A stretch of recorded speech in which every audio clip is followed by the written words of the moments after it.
నమస్తే welcome to 6 TV details చూద్దాం. భద్రాచలం శ్రీ సీతారామచంద్ర స్వామి దేవాలయంలో కళ్యాణ మహోత్సవం కన్నుల పండుగగా జరిగింది.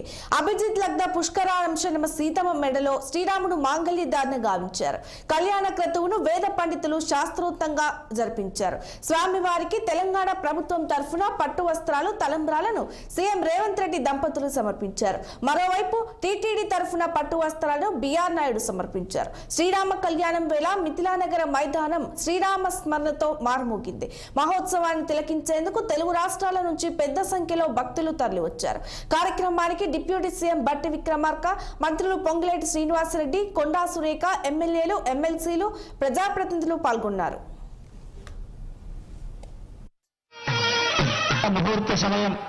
ఈ ముహూర్త సమయానికి మన రాష్ట్ర ముఖ్యమంత్రులు యనమల రేవంత్ రెడ్డి గారి ద్వారా, వారి దంపతుల ద్వారా మనకు రాష్ట్ర ప్రభుత్వం తరఫున పట్టు వస్త్రాలు, తెలంగాణ రాష్ట్ర ప్రభుత్వం తరఫున రాష్ట్ర ముఖ్యమంత్రి వర్యులు యనమల రేవంత్ రెడ్డి గీతాపతులు పట్టు వస్త్రాలు